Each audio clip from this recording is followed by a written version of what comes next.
과연 인간이 모든 상황에서 이기적으로 행동하는가? 두 절친이 오랜만에 만나가지고 케이크를 하나 샀어요. 케이크를 두 사람 사이에서 어떻게 나누는 게 공평할까요?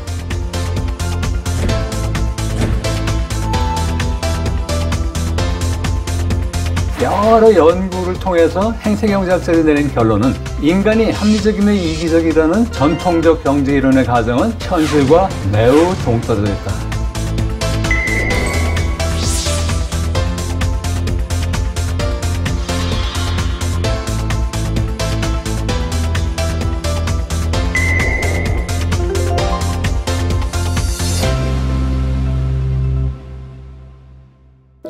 사람들에게 경제학 혹은 경제학자라는 말에서 어떤 느낌을 받느냐는 질문을 해본다면 어떤 대답이 나올까요? 아마 따뜻한 느낌을 받는다고 대답하는 사람은 아마 거의 없을 겁니다. 대부분의 사람들이 차가운 느낌을 받는다 이런 식으로 대답할 겁니다. 그건 왜 그럴까요? 그거는 경제학에서 전형적 인간형으로 설정된 호모 이코노미쿠스가 갖는 특성과 관련이 있죠. 우리말로 경제인이라고 번역되는 이 호모 이코노미쿠스는 사랑이나 미움, 그리고 기쁨이나 슬픔 같은 인간적인 채취가 완전히 제거된 존재입니다. 그가 유일하게 관심을 갖고 있는 것은 물질적 측면 하나뿐입니다. 호모 이코노미쿠스의 가장 중요한 특성으로 말할 수 있는 것은 물질에 대한 끝없는 욕망입니다. 그런데 이 욕망을 충족시켜 줄 수 있는 수단이 되는 자원은 한정되어 있습니다. 이 한정된 자원을 효율적으로 활용하려면 합리적이어야 하고, 따라서 합리성은 호모 이코노미쿠스가 갖춰야 될 핵심적인 요건이 되는 거죠. 이 호모 이코노미쿠스가 갖고 있는 또 다른 중요한 특징은 이기심입니다.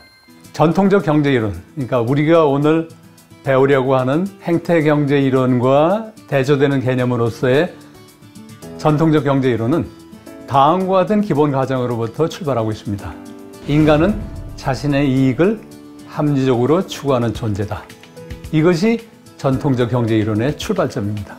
그런데 이스라엘의 두 심리학자 트볼스키와 카네만은 과연 이 합리성과 이기심의 가정이 얼마나 현실과 부합하는지를 검증해 보려고 했습니다.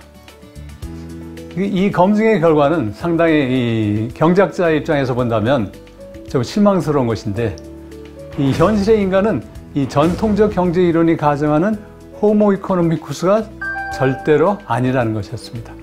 그래서 이제 오늘 제가 여러분에게 소개해 드리려고 하는 행태 경제 이론이 등장하는 것입니다.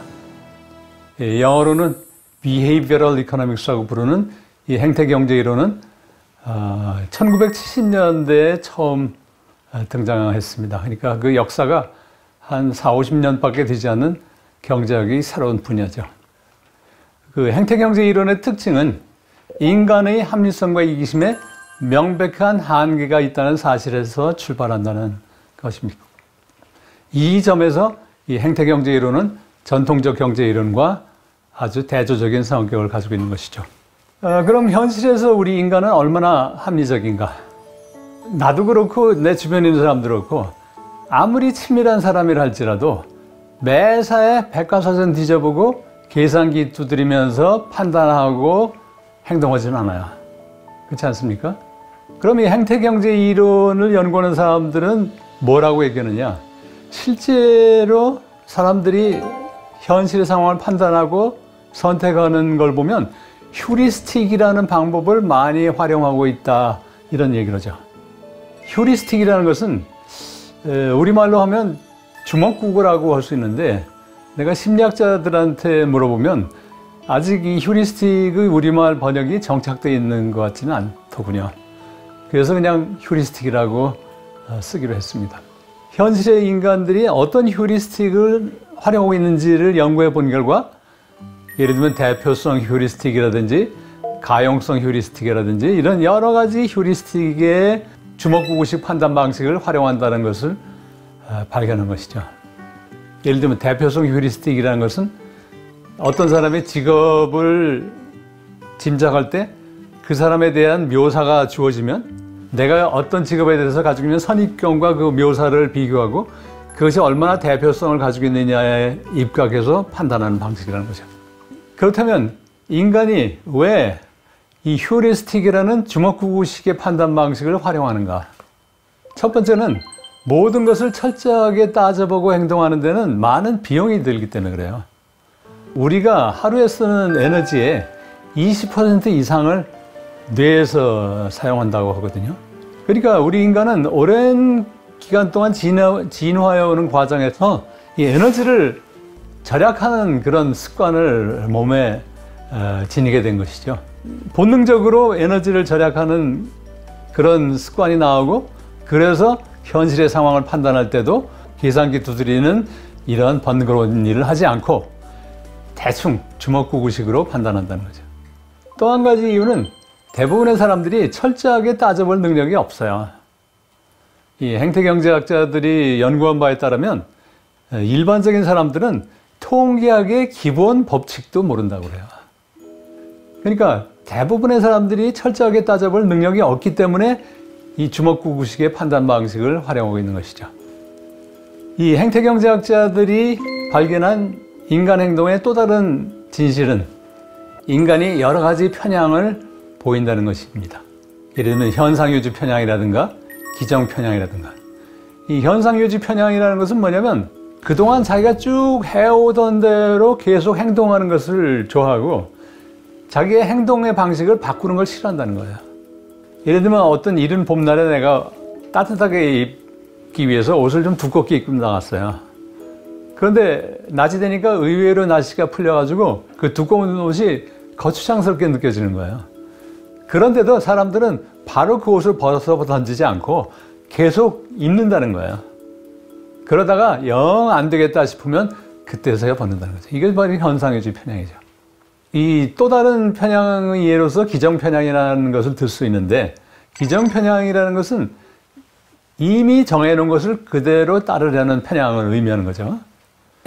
예를 들면 여러분들이 디지털 카메라를 사면 거기 매뉴얼이 따라 나오고 그 매뉴얼을 보면 뭐 ISO, 뭐 해상도, 그다음에 야간 촬영 모드 이런 거 여러 가지 선택을 하고 그 선택지가 주어지잖아요.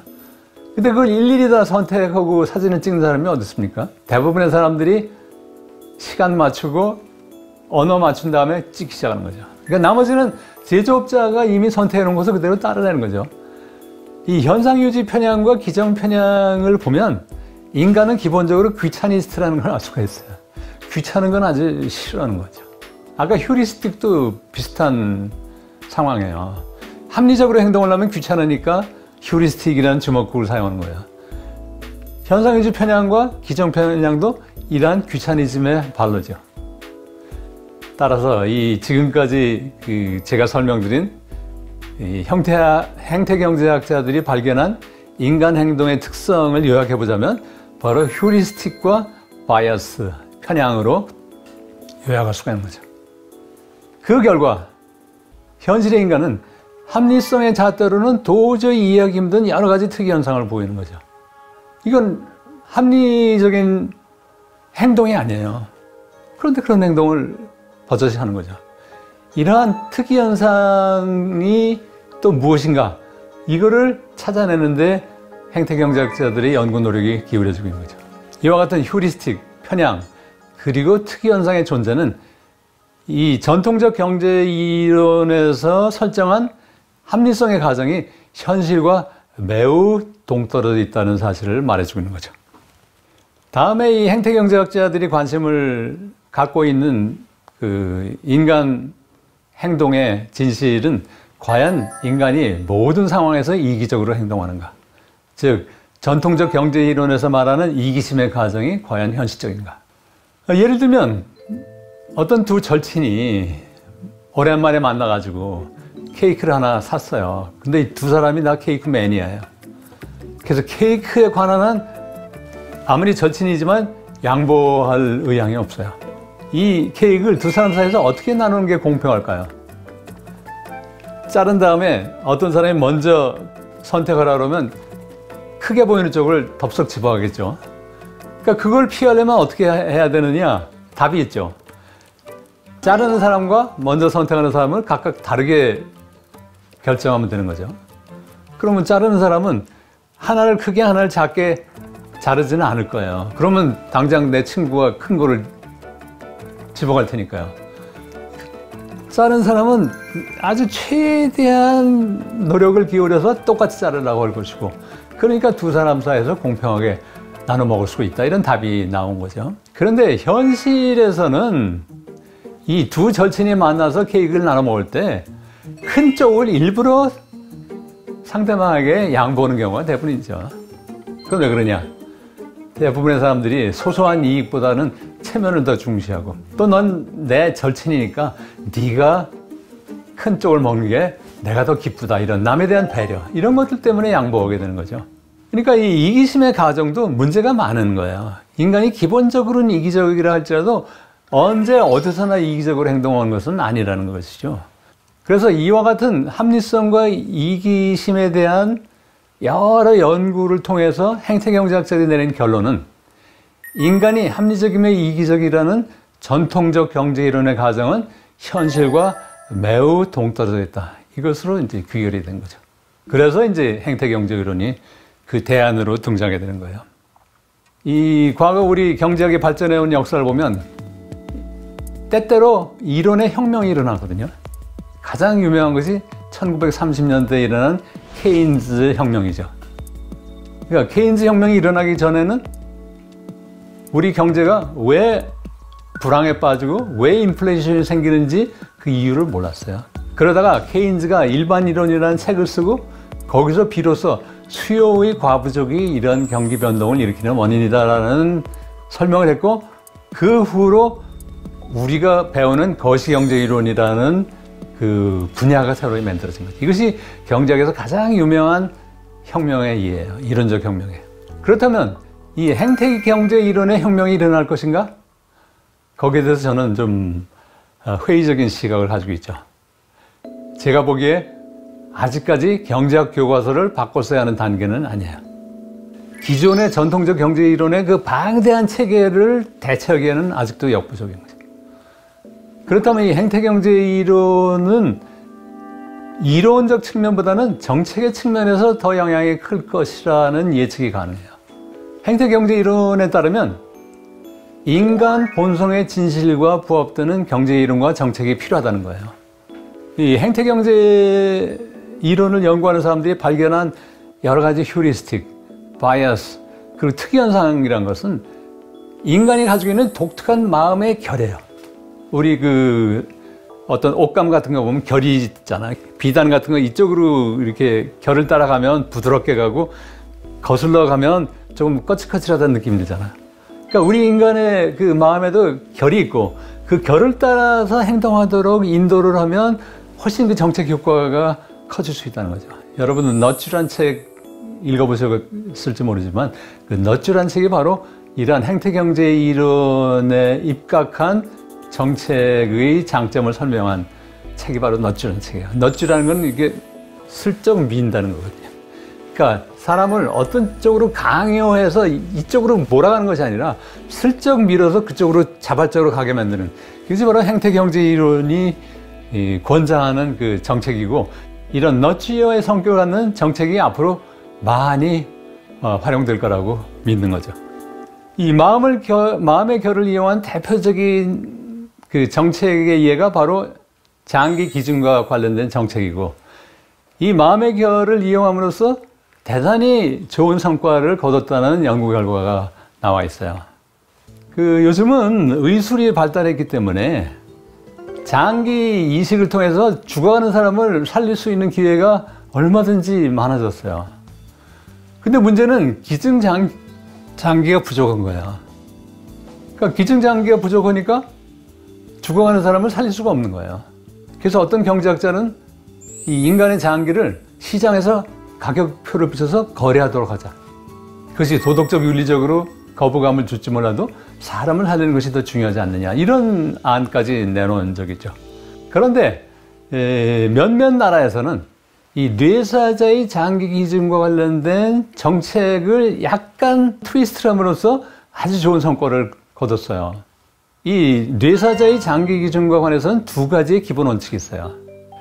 하나는 명백한 동의 원칙이라고 부르는 것이고, 이 원칙에 따르면 어떤 사람이 뇌사 상태에 빠졌을 때 내 장기를 적출해도 좋다라고 명백한 동의를 했을 때 한해서 장기를 적출할 수 있는 그런 원칙입니다. 우리나라를 위한 대부분의 나라들이 이 명백한 동의 원칙을 채택하고 있죠. 두 번째 원칙은 추정된 동의 원칙, 옵트아웃이라고 부르는 것인데, 이거는 다른 말이 없으면 어떤 사람이 뇌사 상태에 빠지면 자동적으로 장기를 적출할 수 있는 거예요. 내 장기를 적출해도 좋다라고 동의한 것으로 추정하는 거예요. 그러니까 이 경우에는 만약에 내가 뇌사 상태에 빠졌을 때 내 장기를 적출하는 걸 원치 않으면 원치 않는다는 문서를 작성해 놔야 돼요. 그런데 조금 아까 제가 말씀드렸듯이 사람들은 귀차니스트라고 그랬잖아요. 기정편향을 가지고 있거든요. 기정편향이라는 것은 뭐냐면 이미 정해진 룰이거든요. 그러니까 명백한 동의 원칙 하에서 내가 장기를 기증하려면 서류를 작성하는 귀찮은 일을 해야 돼요. 그러니까 서류를 작성하지 않아요. 추정된 동의 원칙 하에서 내가 내 장기 적출을 원치 않으면 또 서류를 써야 돼요. 귀찮아서 가만히 있어요. 그럼 어떻게 되겠어요? 이 명백한 동의 원칙에서는 장기를 기증하겠다는 사람의 수는 매우 작겠죠. 귀찮음을 무릅쓰고 서류를 작성한 사람이 많지 않을 거 아닙니까? 근데 추정된 동의 원칙을 채택한 나라에서는 귀찮으니까 그 적출하지 말라는 서류를 안 써놨고, 그러니까 대부분의 사람들한테서 장기를 적출할 수가 있게 되는 거죠. 그래서 이 옵트아웃 국가의 장기 기증률은 평균 85%인데 비해서 옵트인 국가는 평균 20%에 불과했다는 그런 연구 결과가 있어요. 그러니까 이와 같이 장기 기증과 관련된 기본 원칙을 조그만 트위스트를 해도 장기 기증의 문제를 아주 훌륭하게 효과적으로 해결할 수 있다. 또 하나 예로 들 수 있는 것은 요즘 우리나라에서도 그 기업연금 제도가 점차 확대되고 있지 않습니까? 그러니까 어떤 기업이 그 자기의 직원을 상대로 보험제도, 연금보험제도를 도입했는데 막상 직원 중에서 그걸 가입하는 사람이 별로 없다면 효과가 없을 거 아닙니까? 그러니까 일단 연금제도를 도입했다면 가능한 많은 사람들이 가입해 주는 것이 바람직한데, 그럼 어떻게 하면 그 많은 사람이 가입하게 만들 수 있을까요? 그것도 쉬워요. 새로운 제도를 도입했을 때 여러분들 이 제도에 가입하기를 원하십니까? 다른 말씀이 없으시면 가입하는 것을 원칙으로 하겠습니다. 이런 식으로 할 수 있고, 다른 말씀이 없으시면 가입하지 않는 의향을 가지고 있는 것으로 간주하겠습니다. 그러니까 가입하시려면 특별히 그 의사를 밝혀주십시오. 이런 식으로 할 수 있잖아요. 여기서도 또 귀차니즘이 발동되는 거죠. 그러니까 미리 정해놓은 선택 가능성을 그대로 따라가니까 회사에서 특별한 다른 의향을 표시하지 않는 한 여러분은 모두 가입하는 방향으로 가입하려는 의사가 있는 걸로 간주하겠습니다 라는 그런 시스템을 채택했을 경우에 가입률이 현저하게 올라갈 수 있는 거죠. 이런 것들이 다 이 너쥐의 좋은 예들이에요. 요즘에 그 전 세계적인 추세를 보면 이 행태 경제 이론을 정책에 적극적으로 활용하려는 노력이 많은 나라에서 일어나고 있는 것을 볼 수 있어요. 그 좋은 예로는 영국과 미국이 우선 첫 발을 내딛었고, 지금 현재 보면 100여 개 나라에서 이 행태 경제 이론을 정책에 반영할 수 있는 방도를 적극적으로 연구하고 있다는 그런 보도가 나와 있는 것이죠. 오늘 강의는 이것으로 마치겠습니다.